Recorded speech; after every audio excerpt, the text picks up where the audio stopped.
And so before you even begin the pitch and the process or the actual serving of the solution, it's important that you reframe them, and you reframe them by repeating all the information that they shared with you, following that outline, what they needed, what their intent was, what the problem is if they don't get that solution, and then also solving, how you're gonna be able to solve it, and then finally serve. You're actually giving them, right? This is it. Like, you're not offering like, hey, I got option 1, option 2, option 3. That's an offer.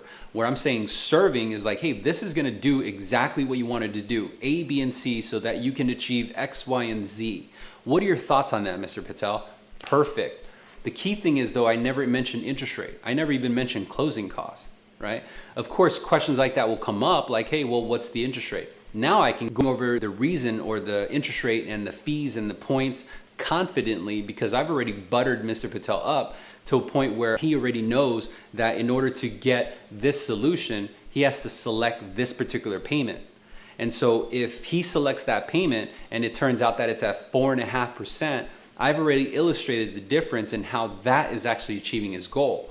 But if Mr. Patel says, hey, Daniel, 4.5 is high, I asked you for 3.5. Yeah, no worries, I thought you'd say that, and I was putting that together. That's why I called you, is because I had an idea. Now, I put together 3.5%, but that's gonna require that you do, a couple points in discount points. So you gotta pay a couple points into the loan. This is prepaid interest. Although that's a tax write-off, the chances are you'll probably refinance again in the next 6 to 12 months.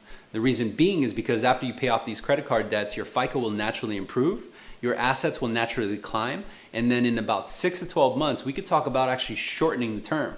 So the program that you're on right now and the solution that we're implementing right now is not your lifelong solution. This is just your stepping stone to get to exactly where you want to go. However, it's your choice. I believe, at least in my opinion, my idea will serve everything that you want, help you avoid points, and there's no out-of-pocket cost besides the appraisal, right? And so when you break it down like that, you're doing it exactly as the saying goes. People buy with emotion, but then they justify it with logic. Does that make sense? So all I did was I tapped into the emotions of Mr. Patel, and I sold him emotionally because I reframed him, and then I told him about the solution. So he was already envisioning the better life. He was already envisioning, the lower payment, the replenishment of his savings. He was already experiencing it per se.